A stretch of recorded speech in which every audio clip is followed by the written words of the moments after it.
കിടപ്പ് രോഗിയായ വോട്ടർക്ക് വീട്ടിൽ സമ്മതിദാനാവകാശം രേഖപ്പെടുത്തുന്നതിനായി തെരഞ്ഞെടുപ്പ് ഉദ്യോഗസ്ഥർ പോളിംഗ് ഉപകരണങ്ങളുമായി കൊടും വനത്തിലൂടെ നടന്നത് 18 കിലോമീറ്റർ.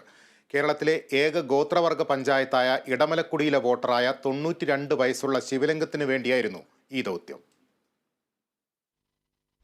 ബുധനാഴ്ച രാവിലെ 6 മണിയോടെ മൂന്നാറിൽ നിന്നും പുറപ്പെട്ട ഉദ്യോഗസ്ഥർ ഇരവികുളം ദേശീയോദ്യാനം വഴി പെട്ടിമുടിയിലെത്തുകയും അവിടെ നിന്ന് ഓഫ് റോഡ് സൗകര്യമുള്ള ജീപ്പുകളിൽ ഇടമലക്കുടിക്കടുത്തുള്ള കേപ്പക്കാട് എത്തുകയും ചെയ്തു. തുടർന്ന് കാൽനടയാത്ര സൗകര്യം മാത്രമേ സാധ്യമാകൂ. സ്പെഷ്യൽ പോളിംഗ് ഓഫീസർമാരായ 3 സ്ത്രീകളടങ്ങുന്ന സംഘം രാവിലെ 8 മണിയോടെ യാത്ര ആരംഭിക്കുകയായിരുന്നു. നീണ്ട 5.25 മണിക്കൂർ യാത്രയ്ക്ക് ശേഷം നൂറടിക്കുടിയിലെത്തി. ഉദ്യോഗസ്ഥരെ ബൂത്ത് ലെവൽ ഓഫീസറെത്തി ശിവലിംഗത്തിന്റെ വീട്ടിലെത്തിച്ചു. ശിവലിംഗത്തിന് രഹസ്യ സ്വഭാവത്തോടെ സമ്മതിദാനാവകാശം നിർവഹിക്കാനുള്ള അവസരമൊരുക്കി.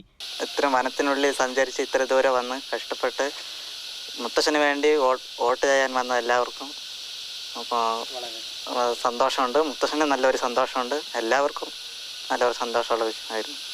2:15 മടക്കയാത്ര ആരംഭിച്ചു. ഇരുവശത്തേക്കുമായി 18 കിലോമീറ്റർ നീണ്ട കാൽനടയാത്രയ്ക്ക് ശേഷം കേപ്പക്കാട് എത്തുമ്പോൾ സമയം ഏറെ വൈകി. എങ്കിലും ദൗത്യം വിജയകരമായി പൂർത്തിയാക്കിയ ആവേശത്തിലായിരുന്നു പോളിംഗ് ഉദ്യോഗസ്ഥർ.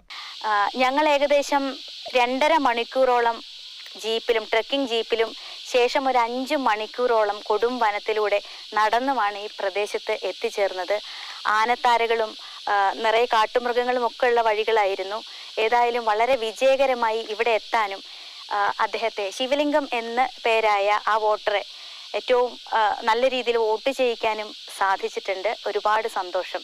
എന്തായാലും സ്ത്രീകൾക്ക് ഇത് സാധ്യമാകും എന്ന് ഈ ഒരു പ്രവർത്തനത്തിലൂടെ ഞങ്ങൾക്ക് മനസ്സിലായിരിക്കുകയാണ്. എല്ലാവരുടെയും വലിയ സഹായം സഹകരണം ഒക്കെ ഉണ്ടായിരുന്നു. ഒരുപാട് മണിക്കൂറുകൾ കഷ്ടപ്പെട്ടിട്ടാണെങ്കിലും ഇവിടെ എത്തിയപ്പോൾ ഒരു സന്തോഷം. ദൗത്യം വിജയകരമായി പൂർത്തിയാക്കിയ സംഘത്തെ അനുമോദിക്കുമെന്ന് ദേവികുളം സബ് കളക്ടർ പറഞ്ഞു. സർക്കാർ സംവിധാനത്തിന്റെ ഒരു കഠിന പ്രയത്നമാണ് ഇതിലൂടെ വെളിവാകുന്നത്. അപ്പോൾ 18 കിലോമീറ്റർ ആണ് ഈ ഒരു വോട്ട് കാസ്റ്റ് ചെയ്യിപ്പിക്കാൻ വേണ്ടിയിട്ട് നമ്മുടെ പോളിംഗ് ടീമിന് സഞ്ചരിക്കേണ്ടി വന്നത്. അപ്പോൾ അത് വളരെ ദുർഘടമായിട്ടുള്ളൊരു പാതയിലൂടെ ആയിരുന്നു അവർക്ക് പോകേണ്ടി വന്നിരുന്നത്. പക്ഷെ അത് പൂർത്തീകരിച്ച് അവർ വളരെയധികം സന്തോഷത്തോടു കൂടിയാണ് വോട്ട് ചെയ്ത ആൾക്കും വളരെയധികം സന്തോഷവും സംതൃപ്തിയും ഉണ്ടായിരുന്നു. വോട്ട് ചെയ്യിക്കാൻ പോയ ടീമിന് വളരെയധികം സന്തോഷമുള്ളൊരു കാര്യമായിരുന്നു. അപ്പോൾ അവരെ തീർച്ചയായിട്ടും ഒരു ജില്ലാ ഭരണകൂടത്തിന്റെ ഭാഗമായിട്ട് നമ്മുടെ ഒരു സബ് ഡിവിഷന്റെ കീഴിൽ ഒരു സബ് കളക്ടർ എന്ന നിലയിലും മാത്രമല്ല AR എന്ന നിലയിലും അവരെ തീർച്ചയായിട്ടും അനുമോദിക്കേണ്ട ഒരു കാര്യമാണ് ചെയ്ത് അനുമോദിക്കുകയും ചെയ്യുന്നതാണ് ഉടനെ.